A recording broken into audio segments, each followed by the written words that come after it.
د لوی او مهربان خدای په سپېڅلي نامه درنو لیدونکو سلام ستړي مشئ خبري ساعت ته ښه راغلاست. نن پنجشنبه د زمري اسد لومړۍ چې د جولای له 23 سره برابره ده. پایل کې د مهمو خبرونو سرټکي.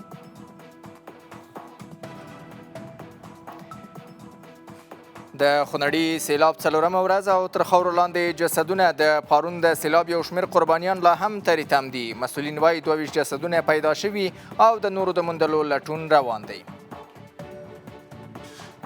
هغه ټول ویوړ او نورو بسترې او خوراکي توکي ټول لاندې کړل د وسله. یو غواړم چې موږ سره دومره همکاري وشي چې دلته موږ دا خپل دا ځای برابر کړو، خپل ژوندګي برابر کړو. د لویدیځ هیوادونو خبرداري ته د کابل غبرګون کورنیو چارو وزارت وایي د بهرنیو وګړو ساتنې لومړیتوب دی او په کور دننه د هر چا امنیت خوندي شوی. یو شمېر دغو هیوادونو تر دې وړاندې افغانستان ته د راتګ په اړه خبرداری ورکړی و. امنیت همه جهت‌ها خواستن مهمان‌های بیرونی توریست‌های خارجی اولویت ماست. ما امنیتشان گرفتیم تا به حال کدام مشکلی در قسمت نداشتیم. له جرمني د افغان کډوالو د راایستلو بهیر دغه هیواد ټول هغه افغان کډوال راوباسي چې د پناه غوښتنې غوښتنلیکونه یې رد شوي وي. ښځې بیا د دغه بهیر برخه نه دي. این تصمیم نشان می‌دهد که آلمان در پی اجرای سختگیرانه‌تر قوانین مهاجرت برای افرادی است که از نظر قانونی حق اقامت دریافت نکردند. بلخ کې د روضې شریفې د انګړ جوړولو چارو پایل. مسؤلین وایي په دې پروژه کې د 3500 متر مربع مساحت موزاییک کاري شامله ده چې لګښت یې نږدې 3 میلیونه افغانۍ اټکل شوی او ټاکل شوی د په راتلونکو 2 میاشتو کې بشپړه شي.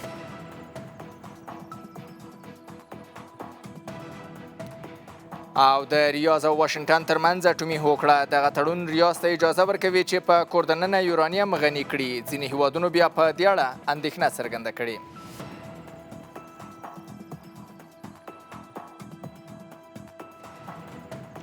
اوس هم پوره خبرونه. زه محمد نسیم ستانکزی یم. په دوحه کې د اسلامي امارت سفیر سهیل شاهین وایي چې افغانستان نور د هیڅ هیواد لپاره ګواښ نه دی او له نړۍ سره د عادي اړیکو غوښتونکی دی. دغه څرګندونې وروسته له هغې شوي چې د امریکا د بهرنیو چارو وزارت اعلان وکړ واشنګټن یوازې په ځانګړو امنیتي موضوعاتو او د خپلو ملي ګټو پر بنسټ له اسلامي امارت سره تعامل کوي. د امریکا د بهرنیو چارو وزارت د ترهګرۍ ضد مبارزې همغږي کوونکي په یوه خبري غونډه کې ویلي متحده ایالات له اسلامي امارت سره په ځانګړو مواردو کې او په انتخابي ډول تعامل کوي. د هغه په خبره د اړیکې او تماسونه تر ډیره د امنیتي موضوعاتو او د ګډو ګواښونو پر وړاندې د مبارزې په برخو کې ترسره کیږي او د امریکا د ملي ګټو پر بنسټ د پالیسۍ یوه برخه ده. متحده ایالات یوازې په هغو مواردو کې چې د امریکا ګټې خوندي کوي په ځانګړي ډول د مشخصو امنیتي موضوعاتو په برخه کې له طالبان سره په انتخابي ډول تعامل کوي. په دوحه کې د اسلامي امارت سفیر هم ټینګار کړی چې افغانستان نور د هیڅ هیواد لپاره ګواښ نه دی او غواړي له نړیوالې ټولنې سره عادي او متوازنې اړیکې پراخې کړي. څرنګه چې ټولو ته معلومه ده زموږ هیواد په بیلابیلو برخو کې بیا رغونې، اقتصادي پرمختګ او همکاري ته اړتیا لري. نو د همدې مصالحو په پام کې نیولو سره او د خپلو اصولو په رڼا کې د نورو هیوادونو سره اړیکې جوړول او ساتل غواړو او دا زموږ اصولي چوکاټ دی. په همدې حال کې یو شمېر سیاسي شنونکي وایي چې د کابل او واشنګټن ترمنځ د محدودو امنیتي اړیکو دوام ښیي چې د سیاسي اختلافونو ترڅنګ دواړه لوري اړ دي چې د ځینو ګډو موضوعاتو په اړه د اړیکو لارې وساتي. دواړه طرفونه کوشش کوي چې د یو بل غوښتنې ومني، خو په اوس وخت کې لکه څه قسم ته چې امریکا هم څرګندونې کړې دي، امریکا نه په سیاسي لحاظ باندې او نه په نظامی لحاظ باندې اسلامی امارت د لاسه ورکوي. افغانها در هیچ طول تاریخ راه تروریسم را انتخاب نکرده بودند. اصلا تعریف تروریسم، اهداف تروریسم و ساختار تروریسم توسط امی ابوالقدرت‌های جهانی ترتیب و تنظیم و ساخته شده است. په 2021 کال کې واک ته د اسلامي امارت له بیرته رسېدو وروسته امریکا اوسنی حکومت په رسمیت نه دی پیژندلی، خو په ځینو برخو کې لکه د امنیتي ګواښونو پر وړاندې مبارزې او د امریکایي وګړو د خوندیتوب په تړاو د اسلامي امارت له چارواکو سره تعامل کړی دی. نورستان کې د مرګوني سیلاب د څلورمې ورځې په تېرېدو لا هم د یو شمېر کسانو جسدونه نه دي موندل شوي. د نورستان ځایي مسؤلین وایي تر دې دمه یې د 22 تنو جسدونه موندلي او خپلو کورنیو ته یې سپارلي دي. بلخوا د دې خونړي سیلاب اغېزمن له اسلامي امارت او اړوندو مرستندویو بنسټونو د لازمو مرستو غوښتنه کوي. صداقت غورځنګ راپور راکوي. خونړي سیلاب ترې آباده مینه واخیسته. جمیل الرحمن چې د نورستان مرکز پارون د ټیکریک کلي اوسیدونکی دی وایي له خپلې 11 کسیزې کورنۍ سره په دغه مینه کې ژوند کوه. د ده په وینا د حکومت له لوري د هوایي ډزو د خبرتیا له خپرېدو سره سمې د ځان ژغورلو هڅه وکړه، خو په همدې شېبو کې سیلاب کور ته راننوت او د سترګو په رپ کې د ژوند ټول شته له لاسه ورکړل. سیلاب چې راغی زه خو وده وم دلته، بیا دلته ډزې وکړې پاسه چې بار ته راوتم سیلاب بالکل دلته را رسېدلو. د 2 ماشومان د 2-3 ماشومان دلته وده دننه نو همداسې د منډه وکړه د ماشومان مې راواخېستې غرونه چې تاو شوم سیلاب راورسېدو. بس دغه خونړي سیلاب په هارون کې د سوداګریزو مرکزونو او هټیو سربیره په یو شمېر سیمو کې نه یوازې د پاکو اوبو شبکې زیانمنې کړي بلکې ګڼې کرنیزې ځمکې هم ویجاړې کړي دي. او دلته اوسېدلم دغه کور مې و، بس د سیلاب راغی هر څه نه دی ویوړل، بسترې هر څه پاک سوتره پاک میدان کې اوس پاتې کړم. نو اوس غواړم چې موږ سره دومره همکاري وشي چې بېرته موږ دا خپل دا ځای برابر کړو، خپل ژوند زندګي برابر کړو. مشکلات دي ټول د کورونو خراب شوي دي، اوبه سیستم نه لرو، دغه پاک اوبه څښلو دپاره اوبه موږ پیدا کول نه شو او ټول دغه فامیل بیرونه په وخت تېروي، زموږ پټېدلو کوم ځای نه لرو. د نورستان ځایي مسؤلین وایي د سیلاب له 4مې ورځې په تېرېدو هم د پاتې جسدونو د موندلو هڅې روانې دي. مسؤلین زیاتوي چې د سیلاب له امله له زیانمن شوو سره د مرستې لړۍ پیل شوې. تر دې مهاله موږ 22 جسدونه موندلي دي، کورنیو ته مو سپارلي دي او د پاتې لا هم د موندلو هڅه روانه ده. د دې ترڅنګ هغه سړکونه چې هغه کې د سیلابونو رسوبات او د هغه رغونې باندې کار شروع شوی. تېر خونړي سیلاب د نورستان د مرکز د اوسیدونکو ژوند بڼه دغسې بدله کړې ده. دغه کوڅې چې تاسو ته ښکاري یو وخت پکې ماشومانو لوبې کولې، اوس پکې د سیلاب له امله راوتلې کاڼې او کمرې لیدل کېږي. وایي دغه مینې او دغه کوڅې به بیا هم له سره ورغول شي، خو دغه سیلاب به یې په زړه کې یو تور داغ وي. صداقت غورځنګ، طلوع نیوز، نورستان. اسلامي امارت یو ځل بیا ټینګار کړی چې په ملګرو ملتونو کې د افغانستان څوکۍ باید اوسني حکومت ته وسپارل شي. د اسلامي امارت ویان له طلوع نیوز سره په خبرو کې ویلي د دې وضعیت دوام د افغانانو پر وړاندې بې عدالتي ده او ملګري ملتونه باید د موضوع ته جدي پاملرنه وکړي. ذبیح الله مجاهد د افغانستان د رایې حق د پاتې پور د ورکړې په اړه هم ویلي کله چې د افغانستان څوکۍ اسلامي امارت ته وسپارل شي دغه پاتې مالي مکلفیتونه به هم ترسره شي. اسلامي امارت یو ځل بیا په ملګرو ملتونو کې د افغانستان څوکۍ د سپارلو غوښتنه کړې ده. د اسلامي امارت ویاند له طلوع نیوز سره په خبرو کې ټینګار کړی چې د افغانستان څوکۍ نه سپارل د افغان ولس پر وړاندې بې عدالتي ده او ملګري ملتونه باید دې موضوع ته جدي پاملرنه وکړي. ذبیح الله مجاهد د افغانستان د رایې حق د کلني غړیتوب د پاتې پور په اړه هم ویلي که د افغانستان څوکۍ اسلامي امارت ته وسپارل شي نو دغه پورونه به هم ادا شي. امارت اسلامی افغانستان خواهان ازی است که کرسی به افغانستان سپرده شود و حق مردم افغانستان است و اگر سپرده نمیشه به این معنا است که حق مردم افغانستان غصب میشه و متاسفانه از او سازمان غصب میشه که خودش مدعی تامین حقوق افراد و جامعه و کشورها است. ما خواهان ازی هستیم که هر چیز زودتر کرسی سپرده شود. له نږدې 5 کلونو راهیسې چې اسلامي امارت بیا واک ته رسېدلی په ملګرو ملتونو کې د افغانستان د دایمي څوکۍ برخلیک لا هم نامعلوم پاتې دی. نړیواله ټولنه د بشري حقونو رعایت، د ټولشموله حکومت جوړول او د ترهګرۍ پر ضد مبارزه د اسلامي امارت د نړیوال مشروعیت له مهمو شرطونو څخه بولي. په مقابل کې اسلامي امارت د افغانستان څوکۍ سپارل د بندیزونو له نوملړه د خپلو چارواکو د نومونو ایستل او د افغانستان د کنګل شویو شتمنیو آزادول غواړي. دواړو غوښتنې پر ځای دي. یو لوری نسبي نیسي او بل لوری سطحي نیسي. نو که چیرته د دغو موضوعاتو ته په ژوره توګه کتنه وشي زما په اند خامخای حل راوځي او دغه کومه چوکۍ چې د ملل متحد دا به افغانستان ته سپارل کیږي. سازمان ملل و یوناما بتوانند مشکلات افغانستان را با کشورهای جهان کاملا حل کنند و این منازعه و تنش را کاملا برطرف سازند. در این زمینه موفق نبوده به دلیل اینکه یوناما توان اعمال اجبار و فشار را بر اعضا زیاد نداره. افغانستان د ملګرو ملتونو د کلني $200,000 غړیتوب د فیس نه ورکړې له امله له نږدې 5 کلونو راهیسې د ملګرو ملتونو په عمومي اسامبله کې د رایې له حق څخه بې برخې دی. دا پور چې تر 2021 کال مخکې د پخواني حکومت له لوري ورکول کېده اوس له $900,000 څخه اوښتی دی. د یو شمېر لویدیځ هیوادونو له لوري افغانستان ته د سفر په اړه تر خبرداري وروسته د اسلامي امارت د کورنیو چارو وزارت وایي په ټول هیواد کې امنیت تامین دی او بهرنیو وګړو ته هیڅ ډول ګواښ نشته. د دغه وزارت ویان تولونیوس ته ویلي د بهرنیو اتباعو ساتنه د اسلامي امارت له لومړیتوبونو څخه ده او امنیتي خبرداری یې رد کړی دی. دا په داسې حال کې ده چې د اطلاعات او فرهنګ وزارت ویلي تیر کال نږدې 10,000 بهرنیو سیلانیانو له افغانستان څخه لیدنه کړې ده. د ځینو هیوادونو په ځانګړي ډول د امریکا له لوري خپلو وګړو ته افغانستان ته د سفر نه کولو له خبرداري وروسته د کورنیو چارو وزارت د دغې موضوع په غبرګون کې تولونیوس ته وایي چې په ټول هیواد کې امنیت تامین دی. به هیچ کسی نگرانی وجود نداره که گویا اختطاف شود یا هم امنیتشان زیر سوال باشه. ما امنیت همه جهت ها خواستن میمانهای بیرونی توریستای خارجی اولویت ماست. ما امنیتشان گرفتیم تا به حال کدام مشکلی در قسمت نداشتیم. له امریکا سربیره تر دې مخکې استرالیا، بریټانیا او جرمني هم افغانستان ته د سفر په اړه خبرداری ورکړی و. دوی د ترهګریزو بریدونو، خپلسرو نیونو، تښتونو او وسلوالو نښتو خطرونه د دغه خبرداری لاملونه بللي.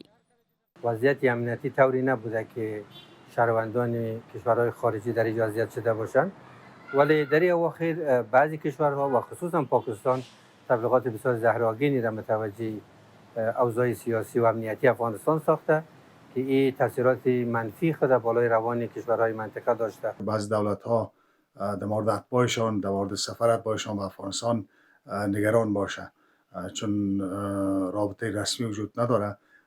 از طریق رسانه‌های اینا بیشتر تعیین تکلیف میکنن. دا په داسې حال کې ده چې د چهارشنبې په ورځ د اطلاعات او کلتور وزارت خبر ورکړ چې په تیر کال کې 10,000 بهرني سیلانیان افغانستان ته راغلي دي. د جرمني حکومت د افغان پناه غوښتونکو د ایستلو بهیر پراخ کړی. دغه بهیر اوس هغه پناه غوښتونکي هم رانغاړي چې د پناه غوښتنې غوښتنلیکونه یې رد شوي دي. د جرمني رسنیو د هیسن ایالت د کورنیو چارو وزیر رومان پوزیک له قوله ویلي چې ښځې باید د ایستلو په دې بهیر کې شاملې نه وي. د هغه په وینا هغه کسان چې له جرمني څخه په وتلو مکلف دي باید نارینه، بالغ او مجرد وي او د ایستلو وروسته قانوني پریکړې ترلاسه کړي وي. د جرمني د هیسن ایالت د کورنیو چارو وزارت اعلان کړی چې د دغه هیواد فدرالي حکومت د افغان وګړو د ایستلو لړۍ د پراخولو لپاره لاره هواره کړې ده. جرمني رسنیو د هیسن ایالت د کورنیو چارو وزیر له قوله راپور ورکړی هغه محدودیتونه چې مخکې د افغان وګړو د هویت د تثبیت بهیر یوازې په مجرمانو او امنیت ته په ګواښ پیژندل شویو کسانو پورې محدود کړي وو لرې شوي او اوس د هغو کسانو د منظم ایستلو لپاره زمینه برابره شوې چې د ایستلو وروسته یو نافذه پریکړه لري. په راپور کې راغلي چې د دې بهیر پر مهال به د اسلامي امارت د استازو په همکارۍ د کسانو هویت وڅېړل شي او د اړتیا په صورت کې به هغوی ته د سفر اسناد هم صادر شي. په دې لړۍ کې شامل کسان باید نارینه، بالغ، مجرد او د جرمني له خاورې د ایستلو وروسته او د تطبیق وړ پریکړه ولري. همدغه ځوانان، همدغه کډوال دي چې دلته ځانونه ستړي کوي، کار کوي او په هیواد کې کورنۍ او شاوخوا دوستان چې له دوی سره نږدې اړیکې لري وکولی شي د هغوی ستونزو ته رسیدګي وکړي. په همدې حال کې د راپور په بله برخه کې راغلي چې د هیسن ایالت د کډوالو شورا د ایستل کېدونکو کسانو د دایرې د پراخېدو په اړه اندېښنه څرګنده کړې او د هغو افغانانو ایستلې چې جنایي مخینه نه لري او غیر مسئولانه اقدام بللی دی. دولت‌ها می‌خواد نشان بدهد که این قوانین در این کشور در حال اجرا میباشد، اما اگر در اخراجها صرفاً بر حساس ملیت‌ها یا بدون بررسی شرایط فردی این اشخاص انجام شود میتواند اون موازین حقوق بشری را در تضاد قرار بگیرد و مغایرت داشته باشد با حسب اصول قوانین بین الملل. این تصمیم نشان می‌دهد که آلمان در پی اجرای سختگیرانه‌تر قوانین مهاجرت برای افرادی است که از نظر قانونی حق اقامت دریافت نکردند. با این حال اجرای این سیاست باید با رعایت کامل اصول حقوق بشر، بررسی دقیق وضعیت هر فرد و تعهدات بین‌المللی درباره عدم بازگرداندن افراد به محل خطر همراه باشد. دا پریکړه په داسې مهال اعلانېږي چې د روان کال د چنګاښ میاشت کې د اسلامي امارت یو پلایو په بروکسل کې د اروپایي ټولنې له استازو سره د قونسلي چارو او د افغان کډوالو د بیرته ستنولو په اړه خبرې کړې وې. همدارنګه د جرمني د فدرالي پارلمان په ویبپاڼه کې د خپاره شوي راپورونو له مخې له 2015 کال څخه د 2016 کال تر جون میاشتې پورې له جرمني څخه له 168 څخه ډېر کسان افغانستان ته ایستل شوي دي. اقتصادي خبرونه تر لږ ځنډ وروسته.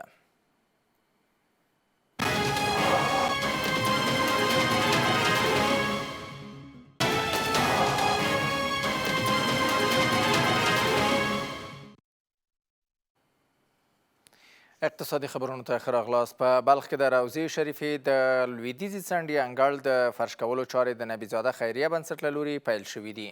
د مسؤلینو په وینا په دې پروژه کې د 3500 متر مربع مساحت موزاییک کاري شامله ده. په مزار شریف کې د روضې مبارکې د بېلابېلو برخو د بیارغونې چارې روانې دي. دا ځل د نبیزاده خیریه بنسټ له لوري د دغې تاریخي او مذهبي ځای د لویدیځ انګړ د فرش کولو چارې پیل شوي دي. د دغه بنسټ مسؤلین وایي په دې پروژه کې د روضې مبارکې د لویدیځ انګړ د 3500 مربع مترو په ساحه کې د ډبرو فرش او موزاییک کارۍ چارې شاملې دي چې په نږدې 3 میلیون افغانیو لګښت پلي کیږي. در مرحله اول در حدود 3500 متر مربع ساحه غربی مسجد جامع روضه مبارک تحت پوشش قرار میگیره که ما ایره موزاییک فرش میکنیم. د پروژې عملی مسئول هم وایي عملی چارې په چټکۍ روانې دي او تمه ده چې د روضې مبارکې د لویدیځ انګړ د فرش کولو کار به په راتلونکو 2 میاشتو کې بشپړ شي. امروز ما صحن روضه مبارک یا به استقامت غربی مسجد بزرگ روضه مبارک را تحت پوشش کاری خود قرار گرفتیم که اضافه تر از 3500 متر موزاییک کاری صورت میگیره و هزینه‌اش هم تقریبا اضافه تر از 30 میلیون افغانی میشه. په همدې حال کې د روضې شریفې ریاست مسؤلین د ملي سوداګر کمال نبیزاده له دوامداره همکاریو چې د تاریخي ځای د بیارغونې او ساتنې برخه کې کړي دي مننه کوي. دوی ټینګار کوي چې د دې ډول پروژو دوام کولی شي د روضې شریفې د ساتنې، ښکلا او د اسانتیاو د پراختیا برخه کې مهم رول ولوبوي. بنیادشان همیشه در ابعاد مختلف ترمیمات چی از زمانی که ما خودم تقریبا حدودا در اینجا وظیفه گرفتیم شاهد بازسازی ها و سهمگیری در بازسازی ها و همچنان اعمار خود ساحات روضه مبارک بخصوص آبده تاریخی هستیم. روضه شریفه د افغانستان له مهمو تاریخي، مذهبي او فرهنګي اثارو شمیرل کیږي او هر کال زرګونه زیارت کوونکي او سیلانیان په کوردن او بهر ورته راځي. په تیرو کلونو کې په دې تاریخي ځای کې د بیارغونې ترمیم غني پروژې پلي شوې دي او اوس هم د دې ارزښتناک تاریخي میراث د ساتنې او زیارت کوونکو لپاره د لا غوره اسانتیاو د برابرولو په موخه د بېلابېلو برخو د رغونې چارې دوام لري. بهرني خبرونه تر لږ ځنډ وروسته.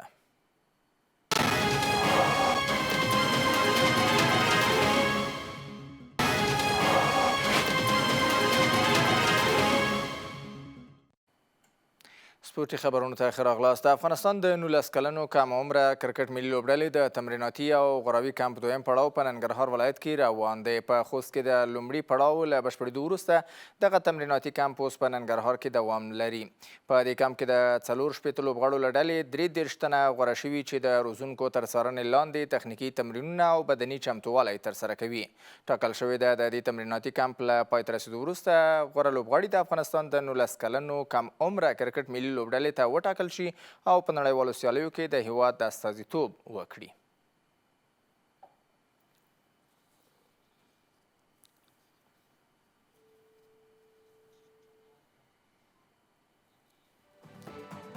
درنو لیدونکو له تاسو خپلو همکارانو په مننې خبري ساعت مو پای ته ورسېد. الله مو